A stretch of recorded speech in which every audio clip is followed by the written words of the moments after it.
Hello friends, welcome to richaganthi.in। आज हम लोग दाल मखनी और जीरा राइस बनाएंगे और हम दोनों चीज़ एक साथ बनाएंगे। जो यहाँ पे आपको मैं एक साथ कैसे बनाते कम समय में फटाफट से बन जाए वैसा। बस इसमें आपको थोड़ा प्रिपरेशन करके रखना है। जैसे उड़द दाल है काली छिलके वाली, तो उसको भिगो के रखना है। और अब कई लोगों को वो सिर्फ उड़द दाल से चिकना चिकना लग रहा है, तो उसके लिए हम 1-2 चम्मच जितना राजमा भी उसमें ऐड कर सकते हैं। तो ये आपको 6 से 8 घंटे अप्रोक्स भिगो के रखना है और फिर कुकर में 4 से 5 सीटी में ये पक जाएगा। और जब आप बनाने बैठ रहे हो तो साथ ही में आपको टोमेटो ग्रेवी 2 से 3 टमाटर की ग्रेवी भी बना के साइड में रखनी है। इतना प्रिपरेशन है। अब यहाँ पे मैं आपको दिखा रही हूँ कैसे इसको पूरा हम बनाएंगे। तो यहाँ पे मैंने गैस स्टार्ट कर दिया है और यहाँ पे मैंने घी लिया है। अब जो चीज़ लेना चाहो, घी या ऑयल या बटर कुछ भी ले सकते हो, सभी ओके है। अब मैंने इसमें जीरा डाल दिया, हींग डाल दी, हल्की सी हल्दी भी डाल देंगे। सबका मेजरमेंट मैंने आगे मेंशन किया है, तो आप उसमें भी देख सकते हो। और थोड़ा जीरा चटके वैसे ही हम इसमें तुरंत ही अपनी जो टमाटर की ग्रेवी है, जो मैंने यहाँ पे आपको बोला करके रखी है, सिंपल टमाटर को मिक्सी में चला लेना है रफली चॉप करके, तो वही हो गई ग्रेवी, बाकी और कुछ नहीं है। और एक टिप है कि आप जब टमाटर की ग्रेवी डालोगे तो बहुत ही चटकता है, इधर उधर उड़ता है। तो आप मैंने जैसे वीडियो में दिखाया है वैसे ढक्कन रख के अगर करोगे तो वैसा बिल्कुल भी नहीं होगा। ये एक टिप है आपके लिए। और फिर हम टमाटर की ग्रेवी को फास्ट पकाने के लिए उसमें डाल देंगे नमक। आप अपने स्वाद अनुसार ले सकते हो, मैंने आधा टीस्पून जितना लिया था। और अभी हम उसको मीडियम फ्लेम करके वहाँ पे उसको ग्रेवी को आराम से कुक होने देंगे, मतलब ग्रेवी में से ऑयल रिलीज हो उतना छोड़ देंगे। और यहाँ पे अब मैं कर रही हूँ जीरा राइस की तैयारी। तो इसके लिए मैंने राइस भी सोक करके रखा है। और जीरा राइस मैं घी में ही बनाती हूँ या बटर में। तो मैंने घी डाला, घी गरम हो गया तो उसमें जीरा, तमालपत्र और काली मिर्च ये सब डाला है। और इसमें भी चटकेगा, तो आप ऐसे तुरंत हिलाओगे तो बिल्कुल ही नहीं चटकेगा।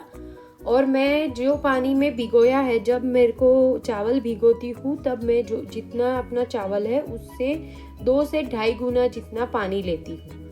जितना पुराना चावल होगा उतना आपको पानी चावल भिगोने में ज़्यादा लेना है, मतलब कुक करते वक्त उतना ध्यान रखना है। और बस ऐसे ही चलाते रहेंगे, हल्का सा वो कढ़ाई पे चिपकना शुरू होंगे। जब वैसा हो जाए उसके बाद हम जीरा राइस में पानी डालेंगे। और मैंने एक्स्ट्रा पानी नहीं डाला, जो मैंने भिगोते वक्त डाला था वही डाल दिया।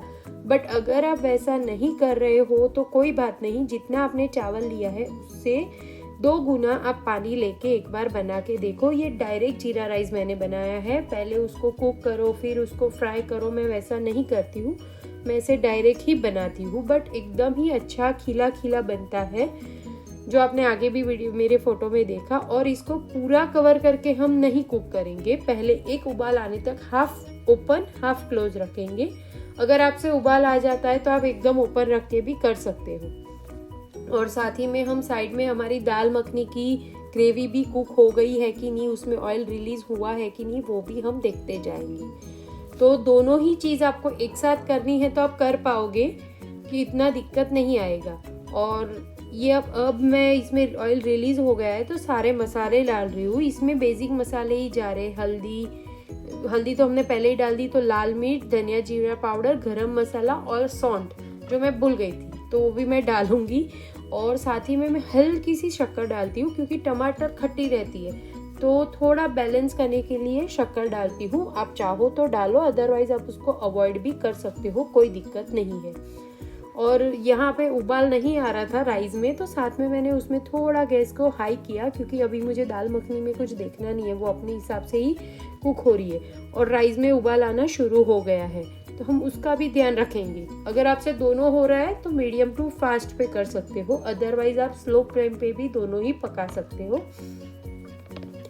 और मैं सौंठ पाउडर भूल गई थी जो मैंने अभी डाला। आपको तड़के के टाइम डालने पे उसका फ्लेवर ज़्यादा अच्छा आएगा। मैं कई बार भूल जाती हूँ सौंठ पाउडर डालने का, तो मैं ऐसा भी कर लेती हूँ। अभी ये ग्रेवी भी अच्छे से मसाले मिक्स हो गए हैं। और अब ये मेरा कुक किया हुआ दाल मखनी जो मैंने बोला राजमा के साथ है, उसको मैंने डाल दिया और सब मिक्स कर दूंगी। और अभी कंसिस्टेंसी अगर आपको ओके नहीं लग रही है तो आप पानी डाल सकते हो, अदरवाइज नहीं भी डाल सकते हो। जैसे आपको मतलब कंसिस्टेंसी चाहिए, अपनी दाल फ्राई में जैसी कंसिस्टेंसी है बिल्कुल वैसी ही इसमें चाहिए। तो ये मैंने पानी डाल दिया और इसकी कंसिस्टेंसी एडजस्ट कर ली है और हल्का सा मैंने इसको ऐसे प्रेस किया है। इससे क्या होगा ना कि कहीं कहीं पे जो उड़द दाल है वो और स्मैश हो जाएगी, तो थोड़ा उसका चिकनापन भी आएगा और राजमा है तो उसका हार्डनेस भी आ जाएगा। और अभी ढक के हम इसको मीडियम टू स्लो फ्लेम पे पकने देंगे। अच्छे से सारे मसाले दाल में सब घुल जाए वैसे टाइप का हम करेंगे। और साथ में राइस भी हमारे हो रहे हैं। और ऐसा आधा ढक्कन अगर आप राइस में रखोगे तो आपके राइस कभी भी नहीं उबलेंगे और बाहर पानी नहीं आएगा। और एक टिप और है कि अगर आप कुछ भी उबालने वाली चीज़ कर रहे हो तो पतीले से ज़्यादा कढ़ाई का इस्तेमाल करो, उससे उबाल आने में उसको टाइम लगता है, मतलब बाहर आने में, उबाल आने में इट मीन्स बाहर आने में। तो ये राइस बहुत ज़्यादा अच्छे से क्वांटिटी में हो गए हैं। तो अब मैं इसको क्लोज करूँगी तो इतना पानी नहीं है कि बाहर आ सकेगा उबाल के। और फ्लेम अब हम स्लो कर देंगे जब भी हम राइस को अच्छे से कुक कर रहे हैं। और ये दाल मखनी में भी बीच बीच में हिला के देखते जा रही हूँ कि उसका ऑयल वगैरह अच्छे से रिलीज हुआ है कि नहीं। 2-3 मिनट पे आप ऐसे देखते जाओ अगर दोनों ही चीज़ एक साथ बना रहे हो तो। और सिंगल चीज़ बना रहे हो तो 2 से 5 मिनट रखो, फिर से देखो। और अब हो गया है तो इसमें हम सारा, ये मैंने घर की 3 चम्मच मलाई डाली थी, आप चाहो तो फ्रेश क्रीम भी इस्तेमाल कर सकते हो। और ये देखो इस तरह से अच्छे से हम इसको मिक्स कर लेंगे। बहुत ही अच्छे से बन जाती है, बहुत ही इजी है दाल मखनी बनाना। और जीरा राइस भी हमारा बन गया है। वैसे तो मैं हिलाती नहीं हूँ इतना, बट आप लोगों को दिखाने के लिए ही मैं हिला हिला के दिखा रही हूँ। बाकी हिलाओगे नहीं तो भी जीरा राइस एकदम अच्छे से बनते हैं। छोटे छोटे जो बबल्स आ रहे जीरा राइस में वो भी नहीं आने तक हम उसको पकाएंगे तो हमारे जीरा राइस हो गए। ना ही इसको हमें एक्स्ट्रा वाटर को रिंस करना है और ना ही कुछ करना है, ऐसे ही पक जाएंगे। ये देखो सारा अभी हो गया है, एकदम चिपकने लग गया है। और ये चेक करने के 2 तरीके, एक तो ऐसे हिला के आप देख सकते हो और दूसरा आप उसको फास्ट करके देखो, अगर बबल्स नहीं आ रहे तो हो गया है। और यहाँ पे हमारी मखनी भी रेडी हो गई है, दाल मखनी भी। अभी इसके ऊपर से हम धनिया डाल देंगे। इसमें मतलब डालते एकदम बेसिक मसाले ही है बट बहुत ही डिलीशियस लगती है। तो ये अब हमारा बन के रेडी है। चलो इसको सर्व करते हैं जीरा राइस के साथ। तो ये हमारी दाल मखनी विद जीरा राइस बन के रेडी है। आप इसको खाए, इंजॉय करें। अगर आपको मेरी ये वीडियो पसंद आई है तो इसको और भी लोगों को शेयर करें, मेरी चैनल को सब्सक्राइब करें। और आपको इसके रिलेटेड या और भी फूड के रिलेटेड कोई पॉइंट है जो आपको पता नहीं है या कुछ टिप्स चाहिए तो आप मुझे कमेंट कर सकते हो, मैं उसका रिप्लाई दूंगी। Thanks for watching, goodbye, take care.